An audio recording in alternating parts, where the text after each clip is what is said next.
La tarea, hermanos, de todo buen maestro es comunicar la verdad de tal modo que sea clara y relevante a los que la aprenden. En buena medida, el impacto de las enseñanzas del Señor Jesús se debió a su enorme capacidad para ilustrar con los elementos más simples los secretos del reino de Dios. Es verdad que el profeta Isaías dice que el Mesías hablaría con el espíritu de su boca, es decir, que vendría con la bendición y con la gracia de nuestro Dios, pero serían las enseñanzas positivas del Maestro lo que captaría el corazón de sus discípulos para llevarlos a un compromiso de vida con Él. Así, usando las figuras de las aves de los cielos, los lirios del campo, la pesca, las relaciones familiares, ilustra poderosas lecciones espirituales, y uno de los elementos de la naturaleza que utilizó en su relato fue el árbol de la higuera.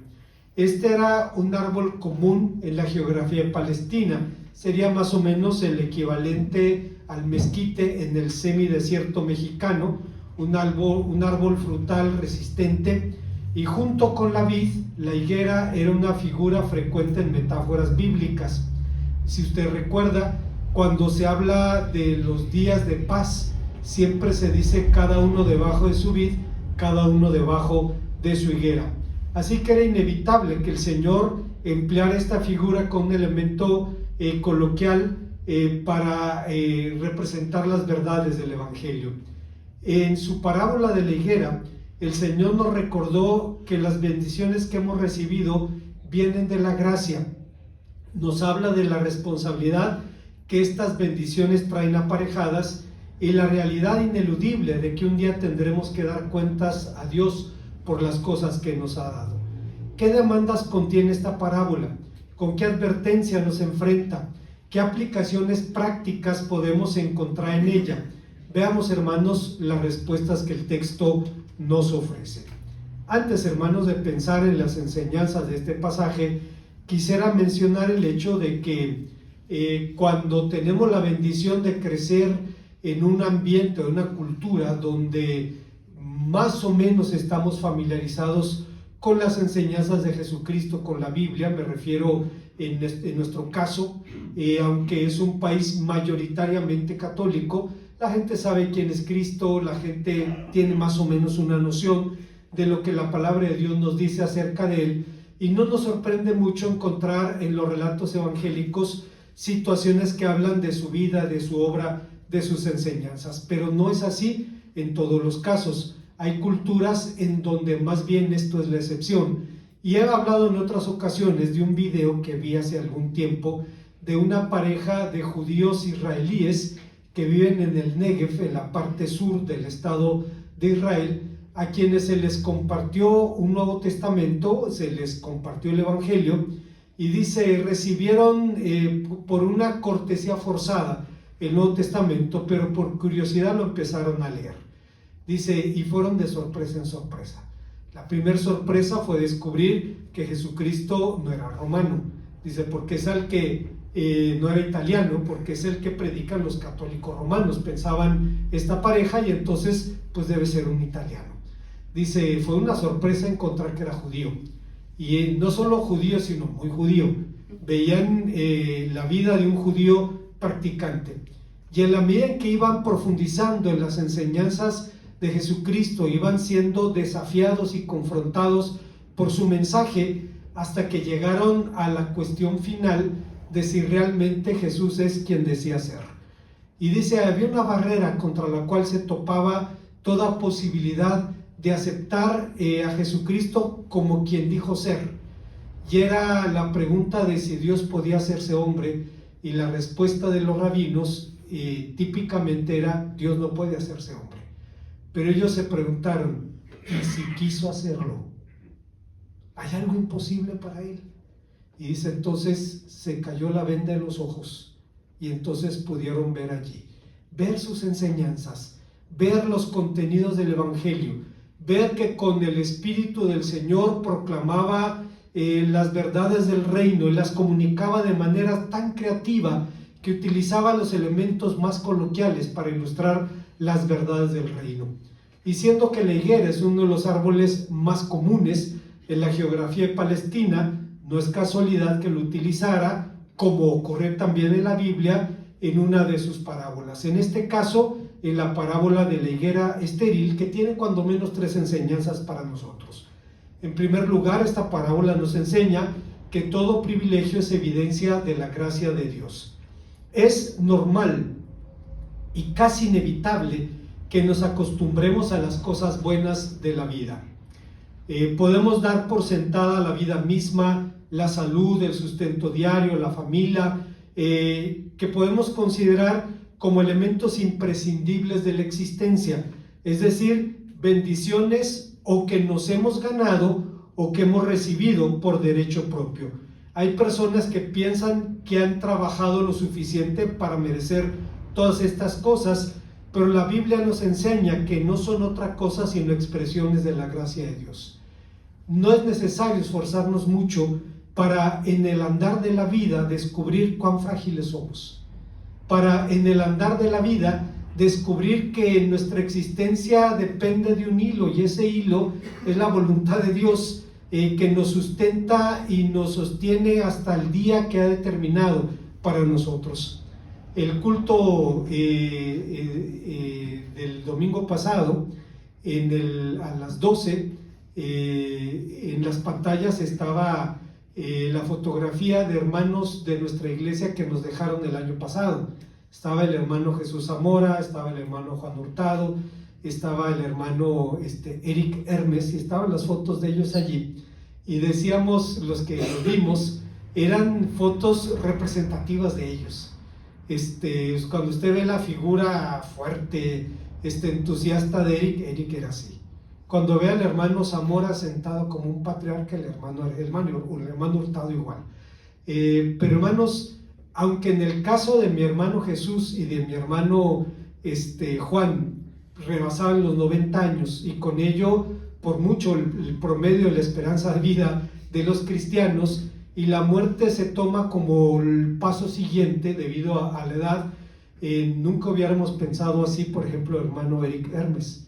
Simplemente, hermanos, nuestra vida está en las manos de Dios, y podamos dar por sentada la vida, la salud, el sustento, el abrigo, pero son expresiones de la gracia de Dios. Estas cosas son claras manifestaciones de esa misericordia.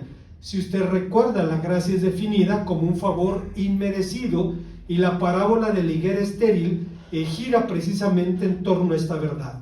La higuera es, de hecho, el primer árbol mencionado por nombre en la Biblia, y su referencia llegó a ser tan frecuente que aparece incluso en nombres propios. En la toponimia, en los nombres de Palestina, encontramos nombres como Bet-Fagé, que significa casa de higos, el cual se utiliza en Mateo capítulo 21, versículo 1. Este árbol también es mencionado entre las 7 bendiciones de la tierra prometida. Si usted recuerda, Deuteronomio capítulo 8, versículo 8, dice que la tierra que Dios le iba a dar al pueblo de Israel sería tierra de trigo, de cebada, de vides, de higueras, de granados, de olivos, de aceite y de miel. Tan apreciado era su fruto que en pasajes poéticos de la Biblia, como Deuteronomio 32:13 o el Salmo 81:17, al fruto de la higuera se le describe como miel de la roca. Y no es exagerada esta definición, porque algo similar sucede, por ejemplo, con la tuna. Es una fruta que crece entre pedregales, en el cerro, en situaciones de esterilidad, pero cuando usted disfruta de esa bendición que Dios nos ha dado a través de la tuna, literalmente es miel de la roca, miel de la peña. Tal posición de privilegio hizo que con el tiempo la higuera junto con la vid fueran utilizados como idílicos símbolos de la paz. En Zacarías capítulo 3, versículo 10 se dice: cada uno debajo de su vid, cada uno debajo de su higuera, hablando de ese tiempo en el que el pueblo no tendría temor de ataques o de asaltos. Aunque la higuera prospera naturalmente sin mayores cuidados, cuando se espera buen fruto de él es necesario invertir algunos esfuerzos, como aflojar la tierra, para facilitar el riego, fertilizarla, podarla, etc. Estas labores agrícolas cifran en buena medida los cuidados que Dios prodiga a sus siervos. Sería materialmente imposible enumerar cada una de las bendiciones que provienen de la gracia de Dios. Hace un momento la hermana Norma estaba orando por las gratitudes y los testimonios, las peticiones que hemos escuchado, y decía que hay bendiciones de las que estamos conscientes y bendiciones de las que no estamos conscientes. No estamos conscientes o no pensamos mucho en el hecho de que el corazón sigue palpitando y sigue funcionando bien. No estamos conscientes de muchas cosas que damos por sentadas, pero están allí como expresiones de la gracia de Dios. Pero de todas las bendiciones que Dios nos da, seguramente la mayor de ellas es la vida misma. Sobre el valor de este don, el obispo Desmond Tutu fue premio Nobel de la Paz en el 84, fue uno de los líderes de la lucha contra el apartheid en Sudáfrica, y dijo en algunos de sus sermones: qué alivio tan grande sería, y lo ha sido de hecho para muchos, saber que no es necesario que le demostremos a Dios que valemos algo. No debemos hacer absolutamente nada para que nos acepte. Esto es lo que el Señor Jesús vino a enseñar, y por eso lo mataron. Él vino a decir: mira, no tienes que ganarte el amor de Dios. No es cuestión de un logro humano. Tú existes porque Dios ya te ama. Eres una criatura del amor divino. A partir de esta convicción, todos los recursos, bendiciones y capacidades personales o colectivas son evidencia de la gracia de Dios, de una intención superior para la vida de los hombres. Y esto es justamente lo que el rey David confesaba en su declaración de las ofrendas del templo, cuando decía: bendito seas tú, Señor Dios de Israel, nuestro Padre, desde el siglo y hasta el siglo. Tuyo es, oh Señor, la magnificencia, el poder, la gloria, la victoria y el honor, porque todas las cosas que están en los cielos y las que están en la tierra son tuyo.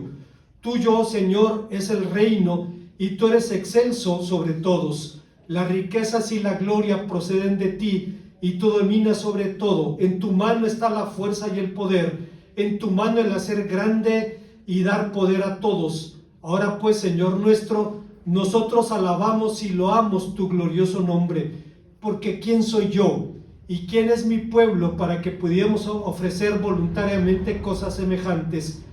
Porque todo es tuyo, de lo recibido de tu mano te damos. Si, como la Biblia enseña, la vida es uno de los dones más preciosos que Dios nos da, uno de los recursos más valiosos que nos da con la vida es el tiempo, porque significa una oportunidad para cumplir con nuestra vocación existencial. Aunque, siendo sinceros, el tiempo es un recurso limitado, pues es el único bien no renovable que poseemos. Usted puede tener dinero y perderlo, y con el tiempo recuperarlo. Usted puede tener salud, perderla y recuperarla. Usted puede tener infinidad de bendiciones que pueden comprometerse pero recuperarse. Pero el único bien no renovable con el que Dios nos ha bendecido es el tiempo. Un día que se va es un día que nunca volverá. Una hora que perdemos ociosamente es una hora que jamás podremos recuperar. Conozco a un querido amigo, un joven pastor, Noé Palacios. Él es de Monterrey, pastorea una iglesia pequeña en Monterrey. Él comentaba, él es ingeniero en sistemas, y él comentaba que tenía hace unos años sus redes sociales, pero tenía por ahí una aplicación para medir el tiempo que invertía en las redes sociales. Dice: y cuando vi la aplicación me espanté, dice, me escandalicé del tiempo que dedicaba a las redes sociales, y dice: decidí cancelarlas todas, cerrarlas todas y quedarse solamente con WhatsApp por razón de trabajo. Dice: te pueden robar el tiempo. Decía Fernando Camacho, dice: en algún momento me vi revisando mis redes sociales en el trabajo y decía: estoy consciente que hay muchas maneras de robar, Y una manera de robar es invertir el tiempo por el que te están pagando haciendo otra cosa que no tiene nada que ver con tu trabajo. Dice, es un asunto de mayordomía, es el único bien no renovable que tenemos. Esto nos lleva a la segunda enseñanza del pasaje. El texto nos enseña, en segundo lugar, que todo privilegio conlleva responsabilidades. Como señalamos anteriormente, el uso de metáforas por parte de los profetas era una práctica común en el pueblo de Israel. Así, Oseas utilizó una metáfora agrícola para expresar el amor de Dios por su pueblo.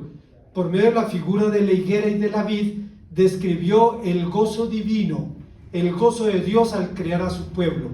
En el libro de Oseas, capítulo 9, versículo 10 dice: como uvas en el desierto hallé a Israel, como fruta temprana de la higuera, en un principio vi a vuestros padres. Imagínese usted, está perdido en el desierto y se encuentra una vid con un racimo de uvas. ¡Qué bendición! O está esperando el fruto de la vid hasta que llegue el momento en que madura. Vivimos muchos años aquí en la era, casi 20 años allí, en la casa del hermano José Moreno, y él tiene higueras en su casa, y tenía una higuera que daba higos blancos, muy dulces, y en alguna ocasión la higuera tenía un higo por allí creciendo, y mi esposa lo vio y estaba vigilando su higo para que llegara el momento de que madurara y poder comerlo. Pero no se había dado cuenta que había otros ojos que lo estaban vigilando, y eran los ojos de la perra que teníamos. Entonces, el día que mi esposa decide ir por su higo, resulta que solo encontró el cabito pegado al árbol porque la perra le había ganado. Justamente el día que ella decidió que se lo iba a comer, la perra decidió lo mismo y fue por él y lo disfrutó. Y si un animal podía hacerlo, pues imagínese usted un ser humano. Bueno, dice Dios que ese mismo gozo que tendría el que va caminando en el desierto y encuentra estas bendiciones, Dios encontró al crear a su pueblo. Con estas palabras el profeta señaló que la misma alegría que se experimentaría al descubrir un fresco racimo de uvas en el desierto, el mismo gozo que producen los primeros frutos de la higuera, así Dios se deleitó en llamar a los patriarcas y crear Israel. Israel fue la primicia de los pueblos de la tierra, la nación sobre la cual puso su nombre y el pueblo que consagró a su servicio. Sin embargo, el amor de Dios no es como muchos suponen, un amor complaciente. Cuando el pueblo se desvió en la inmoralidad y en la idolatría, Dios también lo disciplinó con firmeza, como dice Números 25 del 1 al 3. Siguiendo pues la antigua tradición profética, el maestro utilizó el elemento más comunes del medio para cifrar los secretos del reino, y lo hizo de formas tan creativas que se apoderaba de la atención de su auditorio. Don Santiago Crane, un formador de predicadores, generaciones de predicadores en América Latina, estamos en el seminario estudiando su libro El Sermón Eficaz, y decía un pastor que vive en Estados Unidos, él es bicultural, es bilingüe, decía: cuando lees El Sermón Eficaz, el hermano Crane lo escribió en Torreón, en 1960, si mal no recuerdo, lo editó. Dice, cuando lees ese libro, escrito por un norteamericano, pero en español, dice, y te das cuenta que no lo han traducido al inglés. Dice, porque en inglés no hay uno mejor. Dice, te das cuenta qué prejuicios culturales se llega a tener. No, está en español, no lo vas a traducir. El autor era norteamericano, sí, pero está en español. Y ellos se lo pierden. La verdad es que era un maestro increíble. Y el hermano Crane, hablando precisamente sobre estas cosas, dice algo muy interesante respecto a la manera como el Señor comunicaba su verdad. Quien oye o lee un relato participa con la imaginación como si la experiencia narrada fuera propia. Al hacerlo así, no se imagina un simple imitador del personaje central de la narración, sino que asume una actitud vicaria, se coloca en lugar del héroe, sufre con sus sufrimientos, se goza con sus alegrías, en suma, participa de los eventos de la narración como si fuera el propio héroe. Es la razón por la cual algunos autores o algunos libros llegan a apoderarse, hermanos, del lector. Uno de los chicos del grupo Alabanza, de las 12, Isaí Zurita, es experto en literatura rusa. Le puede citar de memoria pasajes enteros de León Tolstoy, de los hermanos Karamazov, de cualquier obra, La Guerra y la Paz, obras de Dostoyevsky, debido a esa fascinación que él tiene por la literatura rusa. Debo decir, hermanos, que yo lo he intentado, pero es demasiado densa para mí. Está tan llena de nombres, es tan densa, pero a la vez tan profunda. Habla de los sentimientos humanos de una manera increíble, y de alguna manera nos identificamos haciendo cierto lo que dice el hermano Crane. Ciertamente, para cualquier lector de la Biblia resultará enormemente tentador juzgar con dureza las actitudes del pueblo de Israel, hasta que descubrimos que no somos mejores que ellos, que Israel somos nosotros, que sus pecados nos describen y sus promesas nos alientan, porque lo que está escrito en la Biblia, dice San Pablo en Romanos 15:4, fue escrito para nosotros. Solo entonces entendemos la realidad de que todo privilegio conlleva responsabilidades. Hemos dicho en varias ocasiones que cada vez que Dios nos da una bendición, nos las da con una moneda que tiene dos caras. Una cara se llama privilegio y la otra cara se llama responsabilidad. En estas condiciones es justamente podemos entender que la mayordomía cristiana, ese principio integrador de la vida, expresa la convicción de que todo pertenece a Dios y que tenemos que administrarlo de manera que Dios sea glorificado y nosotros también seamos bendecidos. Pero una vez más, un factor que agrava esta realidad es el paso del tiempo, y desde la percepción bíblica respecto al tiempo, más importante que saber en qué consiste es saber para qué Dios nos lo ha dado. El más importante aspecto del tiempo es su uso práctico más que sus definiciones cronológicas. Los griegos se preguntaban qué es el tiempo. Nosotros, a la luz de la Biblia, tenemos que entender para qué sirve, para qué nos lo ha dado Dios. Hay un tercer y último concepto que maneja este pasaje, y es que el texto nos enseña que todo privilegio demanda rendición de cuentas. Si atendemos el contexto de esta parábola, de inmediato veremos que se encuentra enmarcada en las enseñanzas del juicio.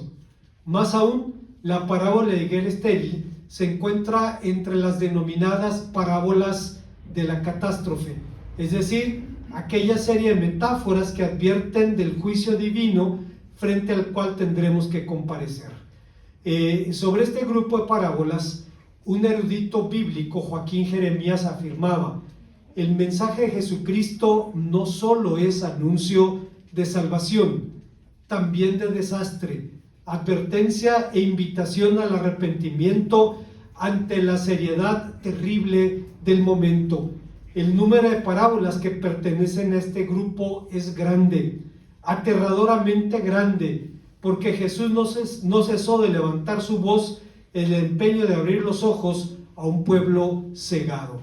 Dicen los que saben que Jesucristo habló más del juicio y habló más de la condenación que del amor. Y lo hacía no con saña, no por crueldad, sino advirtiendo la gravedad del destino que nos espera si no abrimos el corazón al Evangelio. Una característica notable de esta serie de parábolas es que dirigen su advertencia contra grupos especiales de personas. La parábola de las 10 minas de Lucas 19 fue dirigida a los líderes espirituales del pueblo. las del siervo fiel y prudente, de Mateo 24, y la de los talentos y el portero, a los escribas, quienes, como entendidos de la palabra de Dios, eran depositarios de la responsabilidad de la dirección del pueblo. Ellos poseían el conocimiento de la voluntad de Dios, es decir, las llaves del reino. ¿Hablan estas parábolas solamente a los líderes religiosos del tiempo del Señor Jesús? La respuesta es un contundente no. Nos hablan a nosotros, nos anuncian el inevitable juicio que tendremos que enfrentar por el buen o mal uso que hayamos hecho de las bendiciones de Dios. Es verdad, si hemos creído en Cristo, usted y yo no compareceremos ante el tribunal del Señor para condenación. Ese es un concepto católico.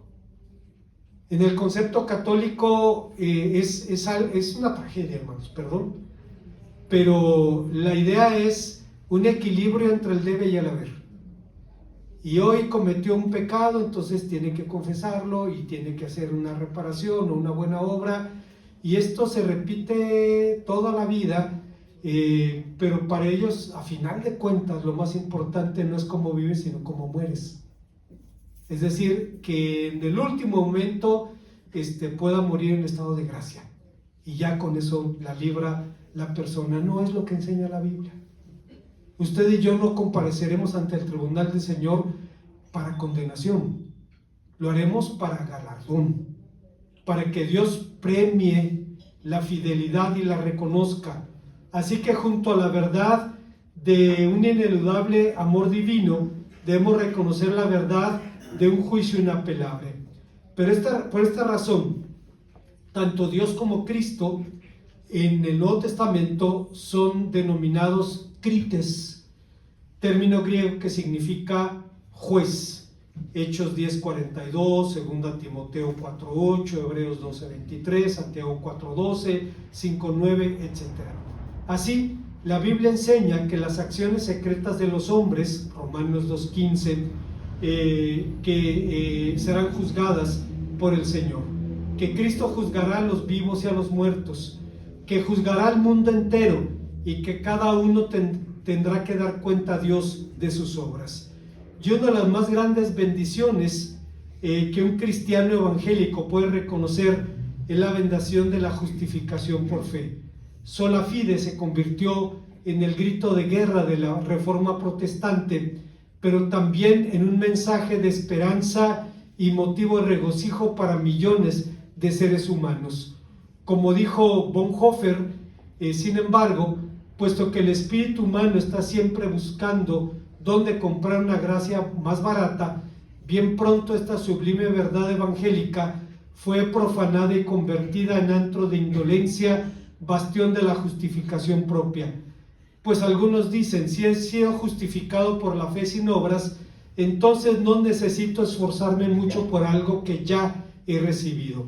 Es verdad que la Biblia enseña que el hombre es justificado por la fe sin obras, pero también es verdad que son precisamente las obras la evidencia final e irrefutable de nuestra fe. En otras palabras, la fe del creyente será juzgada por sus obras. No puede haber entonces justificación sin sujeción al Señor de Jesucristo, y no puede haber seguimiento sin la negación del yo y sin la vida crucificada. Como conclusión, la parábola de la higuera estéril se encuentra en un contexto desafiante. La masacre ordenada por Pilatos y un desastre arquitectónico. Los expertos discuten sobre estos asuntos, pero un comentarista bíblico católico brillante, se apellida Fitzmyer,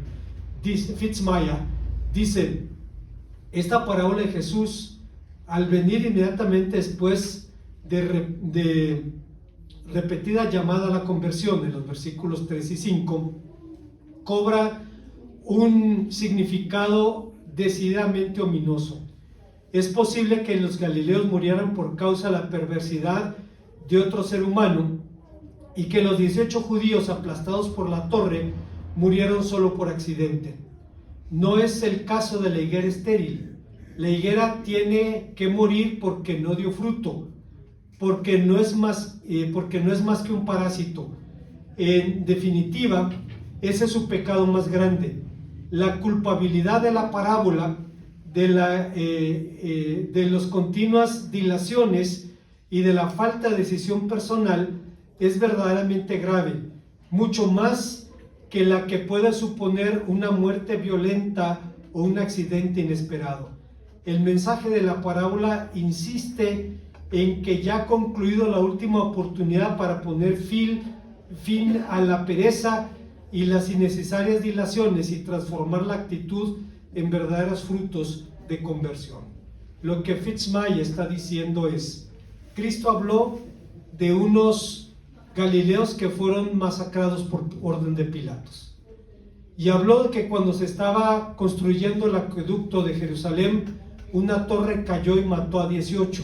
Dice, puede ser un accidente, puede ser que estos hayan muerto, los galileos, por la decisión de un hombre cruel, pero la higuera murió por su esterilidad.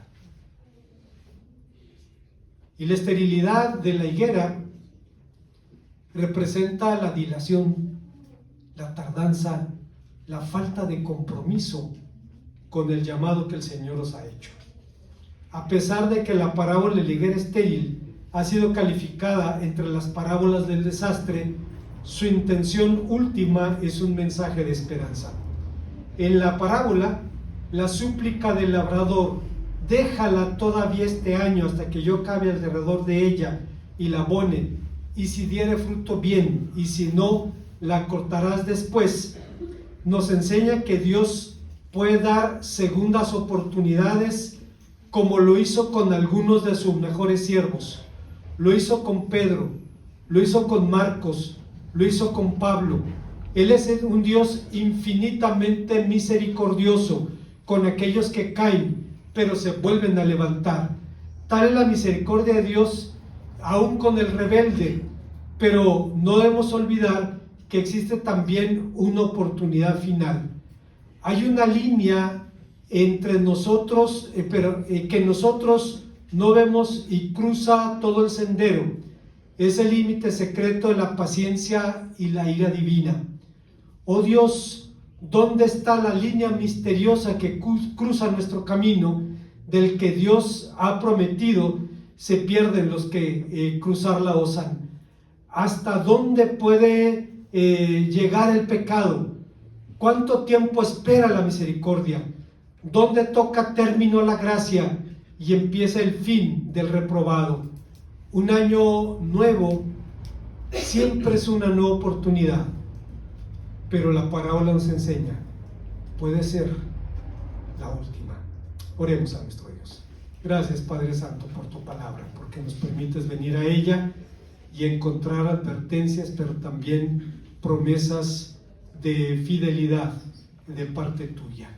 Te rogamos, Señor, tu paciencia, tu gracia, para que podamos, a diferencia de la higuera, dar el fruto que te glorifica. En Cristo Jesús.